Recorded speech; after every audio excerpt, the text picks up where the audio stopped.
하나님이 오늘 우리에게 주시는 기록된 성경 말씀은 마태복음 16장 13절부터 19절 말씀입니다.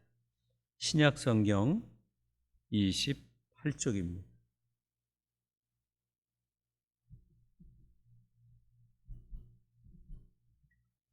예수께서 빌립보 가이사라 지방에 이르러 제자들에게 물어 이르시되 사람들이 인자를 누구라 하느냐? 이르되 더러는 세례 요한, 더러는 엘리야, 어떤 이는 에레미야나 선지자 중에 하나라 하나이다. 이르시되 너희는 나를 누구라 하느냐?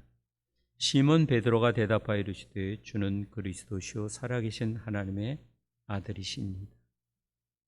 예수께서 대답하여 이르시되 바요나 시몬아 내가 복이 있도다. 이를 내게 알게 한 이는 혈육이 아니요 하늘에 계신데 아버지시니라.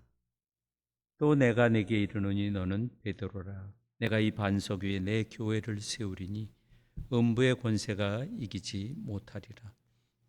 내가 천국 열쇠를 내게 주리니 내가 땅에서 무엇이든지 매면 하늘에서도 매일 것이요 내가 땅에서 무엇이든지 풀면 하늘에서도 풀리리라 하시고 아멘.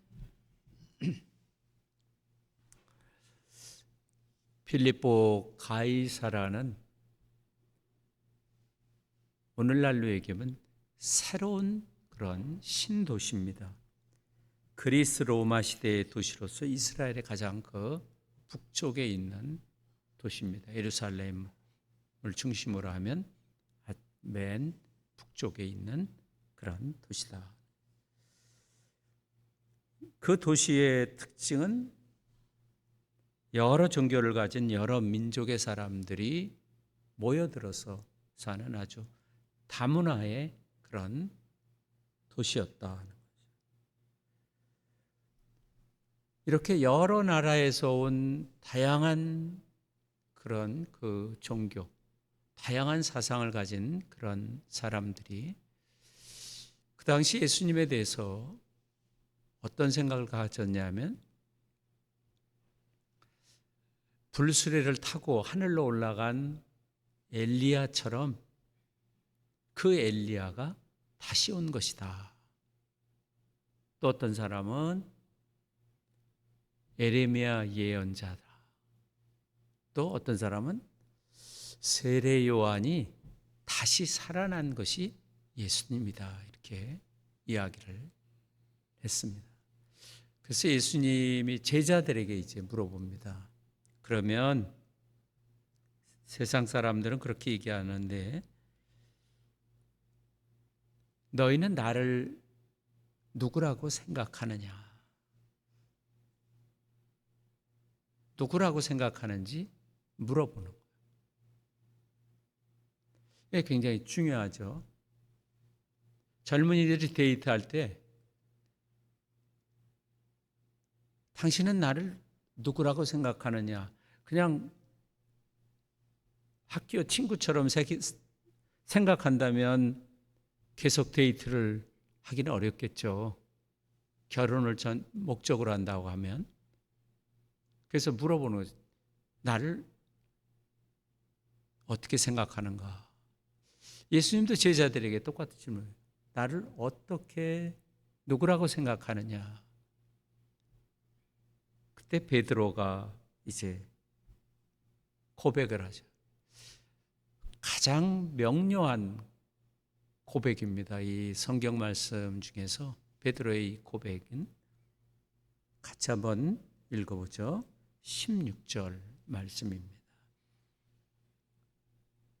시몬 베드로가 대답하여 이르시되 주는 그리스도시요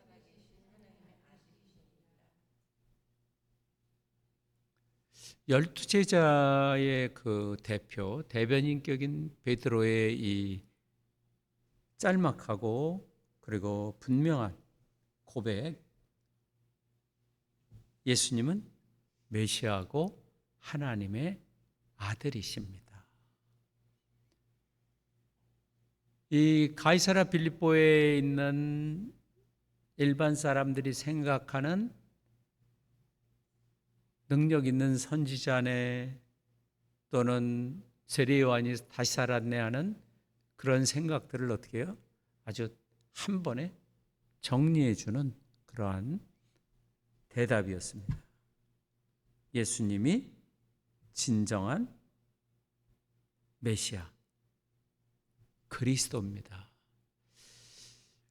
우리도 예수님에 대한 고백이 이와 다르지 않죠. 예수님은 그리스도입니다.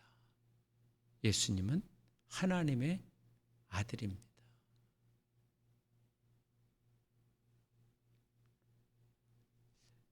이 대답을 했을 때 예수님이 베드로에게 좀 의외의 말씀을 하셨어요. 우리 같으면 야, 너 믿음 참 대단하다. 너 머리 참 좋다. 이렇게 격려하고 그에게 힘을 줬을 텐데 처음엔 다른 그 말씀을 하세요. 17절입니다.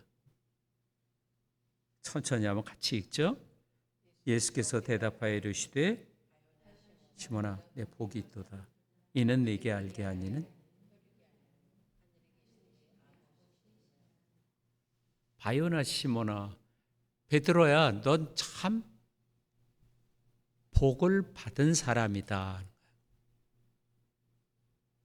복이 있대. 복을 받은 사람. 산상수훈에도 복 있는 자 아니에요?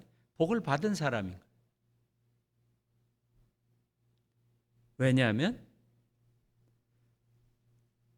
예수님 자신을 그리스도요 하나님의 아들로 깨닫는 것은 인간의 어떤 지성, IQ에서 나온 것이 아니라는 거죠.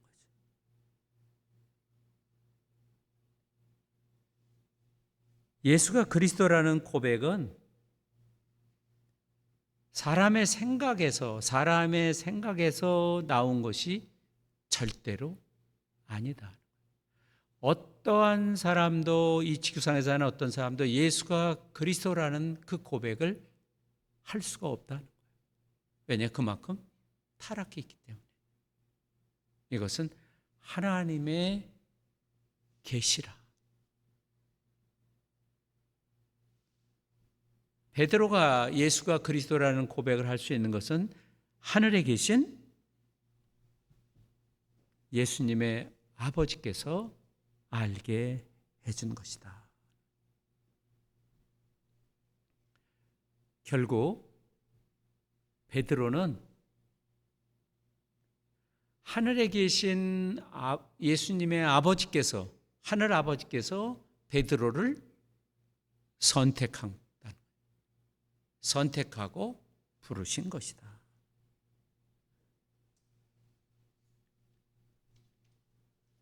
사도 바울은 바울서신에서 예수를 그리스도로 고백하는 것은 성령 하나님의 전적인 도움이다. 누구든지 하나님의 영으로 인하지 않고는 예수를 주라 고백할 수 없다. 또 하나님의 은혜로 주신 것을 아는 것은 성령을 통해서만 이해할 수 있는 것이라 하는 거죠. 하나님의 주권을 얘기하는 거예요. 우리가 아까 주보에서 하나님의 주권이라고 하는 것, 하나님이 먼저 주체적으로 활동하셨다. 내가 활동하기 전에, 내가 믿기 전에. 그게 하나님의 주권 아니겠어요? 하나님의 주권을 빼면, 종교개혁 사상에서 개신교에서 하나님의 주권을 빼면 그야말로 아무것도 아닌 거예요. 모든 것이 다 인간의 그 노력, 인간을 우상화시키는 것밖에 남지 않는다는 거죠. 그래서 베드로에게 이 고백은 하나님이 너를 특별히 사랑해서 너를 선택해서 알게 하신 하나님의 주권적인 행위라는 거예요. 하나님의 행위라는 거죠. 베드로의 어떤 그 노력이 아니라, 그래서 베드로에게 너는 복이 있다는 거예요. 왜요? 하나님이 베드로를 선택해서 베드로에게 그 예수가 그리스도라는 것을 깨닫게 했기 때문에. 그래서 마태복음에서는 예수님을 그리스도로 고백하는 모든 자가 이미 복을 받은 자다는 거예요. 복 있는 자. 그래서 산상수훈은 복을 받기 위해 무슨 어떤 행위를 하는 것이 아니라 복 받은 자로서 어떻게 살아갈 것인가를 예수님은 산 위에서 설교하시는 거예요. 구약의 이스라엘 백성이나 하나님이 선택하신 이스라엘 백성들에게 이미 복을 받은 하나님의 백성, 하나님께서 자기의 백성으로 선택하신 그 백성들이 어떻게 생활해야 될지를 그 산에서 주셨잖아요. 율법으로. 그 율법이 하나님이 복을 받은 자들의 주신 법률이잖아요. 삶의 윤리고. 산상수훈도 마찬가지로 우리처럼 이미 하나님의 복을 받은 자로서 어떻게 복받은 자로서의 삶을 살아갈 것인가에 대한 가르침인 거죠. 그래서 그리스도인들은, 세상 사람들은 복받기 위해 그야말로 목숨을 걸지만 우리는 뭐예요? 사람들이 목숨 거는 복을 우리는 하나님을 어떻게 해요? 주권적으로 나를 선택하시고 내게 주셨어요. 그래서 복이라고 하는 이해가 출발점이 다른 거예요. 여러분 자신이 복을 받은 사람이라고 생각하세요? 일이 잘 풀릴 때는 복 받은 것 같고, 또 실패하거나 어떤 일이 꼬이거나 안 될 때는 난 복이 없는 사람이다. 그건 곤란하죠. 자기중심적이기 때문에. 그걸 어떻게 막을 수 있겠어요? 하나님도 못 막죠. 우린 믿음으로 내가 복을 받은 사람이라는 것을 성경 말씀을 통해서 하나님이 날 사랑하는 것을 성경을 통해서 배웠네. 어린이들이 찬양하는 것처럼. 그러면서 예수님은 또 알쏭달쏭한 그런 말씀을 하십니다.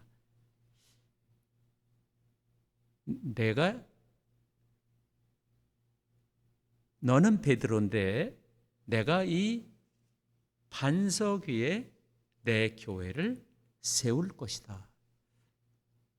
18절입니다. 같이 한번 읽죠. 시작.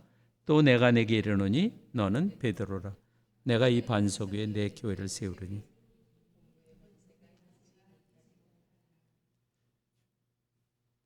베드로나 반석이나 같은 말이에요.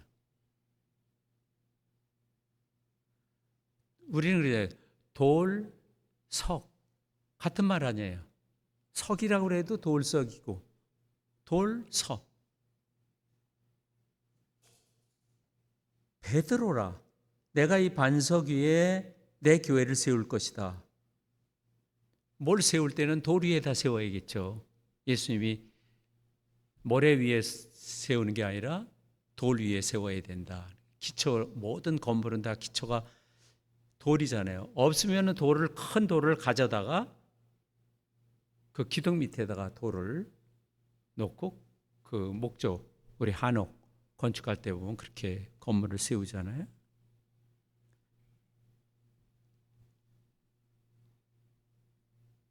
우리는 이걸 이해하지 못했지만 이 당시 사람은 무슨 뜻인지 이해를 할 수 있었다는 거예요.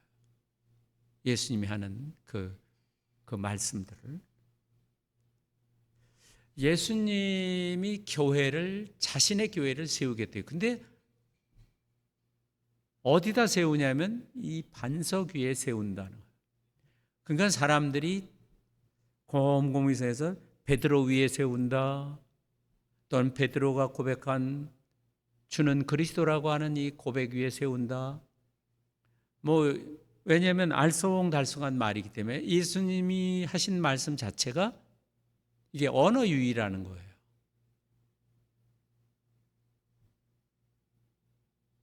무슨 뜻이냐면 예수님이 교회를 세우는 것은 지금 베드로가 반석이잖아요. 이 반석에서 베드로는 지금 어떻게 해서 예수가 그리스도인 걸 알았어요? 예? 하나님이 그를 선택해서 불러서 그에게 뭐예요? 예수가 그리스도라는 걸 알려주셨잖아요. 그래서 교회라는 것은 에클레시아, 즉 불려 나온 사람들, 자원한 사람이 아니라 너 나와 이렇게 해서 그냥 착출한 거예요. 말하자면 하나님이 너 이렇게 해서 나온 사람들, 불려서 나온 거예요. 내가 가겠습니다가 아니라 불려 나온 사람들의 그 무리가 뭐예요? 교회인 거예요.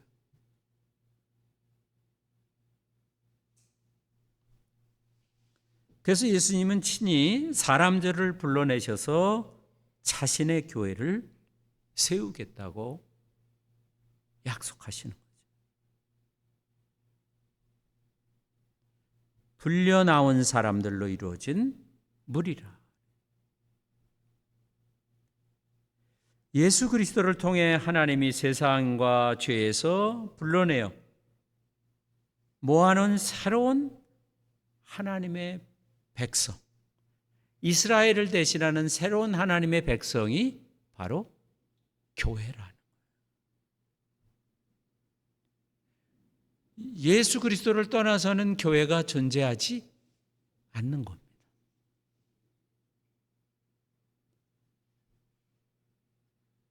모든 믿는 자들의 모임. 그래서 교회는 예수님의 교회예요. 어느 교회든지 예수를 그리스도로 고백하는 사람은 다 예수님의 것이다.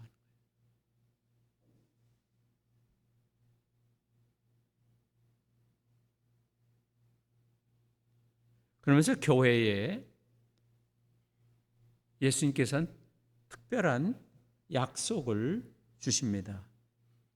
18절 그 마지막 부분을 같이 한번 읽죠. 음부의 권세가 이기지. 즉 죽음의 나라는 거예요. 이 땅 속에 있는 죽음의 나라들, 죽음의 나라의 그 세력들을 다 모아놓은 거. 그것들이 교회를 파괴할 수 없다는 거죠. 죽으시고 부활하신 예수 그리스도를 통해서 세워진 교회는 어떤 죽음의 그 영역, 허무와 파괴의 세력이 교회를 파괴할 수 없다.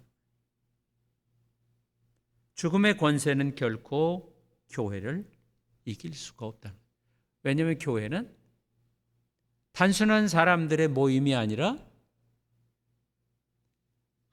하나님 소유, 예수 그리스도께서 죽으시고 부활하셔서 죽음을 이기신 그분이 불러내어서 만든 공동체이기 때문에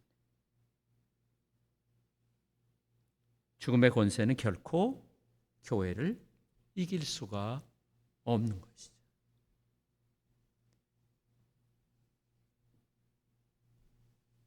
예수님의 교회와 예수님을 따르는 사람들을 반대하는 악한 세력들을 하나님께서 물리치겠다고 하시는 약속입니다. 하나님이 교회와 함께하겠다. 그러면서 또 새로운 약속을 19절에 주십니다. 같이 한번 읽어보죠. 19절 시작. 내가 천국 열쇠를 내게 주리니 내가 땅에서 무엇이든지 매면 하늘에서 매일 것이요 네가 땅에서 무엇이든지 풀면 매다 풀다 이게 그 오늘 본문보다 뒤에도 또 이러한 단어들이 나오는데 열쇠를 주네. 천국의 열쇠를 줬다. 열쇠는 어떻게 보면은 그 잠겨 있는 것을 열 수 있는 유일한 거 아니겠어요?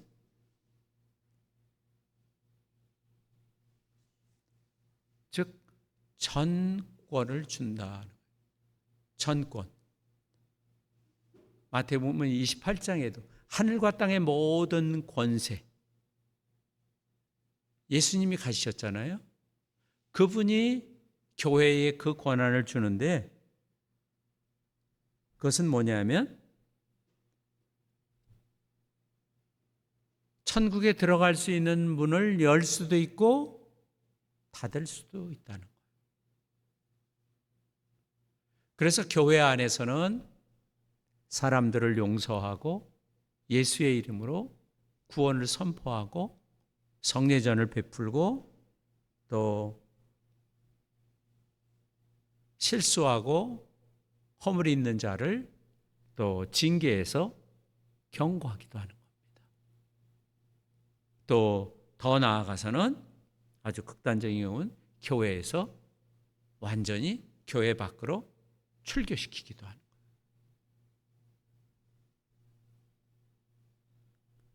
그래서 교회는 예수님의 그 가르침을 올바로 이해하고 또 그 권한을 바로 행해야 돼요. 하나님의 뜻을 예수님이 가르치신 대로 가르치고 또 그것을 적용하는 것은 중요한 것입니다. 그래서 교회는 그리스도의 교회다. 이름이 다 다르고 교파가 다 달라도 누구의 소속이냐? 그리스도께서 내 교회라고 한 거죠. 신앙 고백이 좀 차이가 있을지라도 다른 찬송을 부른다고 할지라도 동일하게 이 지구상에 있는 모든 예수를 그리스도로 고백하는 모든 사람들은 다 예수님의 교회라. 하나로 통합이 된다. 예수님의 말씀에 순종하고 교회를 우리는 사랑하는 겁니다. 그래서 어떤 사람은 교회를 떠나서도 구원이 있네 마네, 교회 안 다녀도 신앙생활을 할 수 있네 마네 하는데 모든 걸 차지하고 예수님이 제일 좋은 그런 제도적인 제도를 만드신 겁니다. 왜냐하면 우리는 온전하지 않기 때문에. 그래서 제도가 있고 룰이 있고 가이드라인이 있는 겁니다. 예수님의 말씀을 진정으로 사랑하는 교회를 사랑하는 우리 모두 되기를 바랍니다. 기도하죠. 들은 말씀을 들고 같이 잠깐 기도하겠습니다.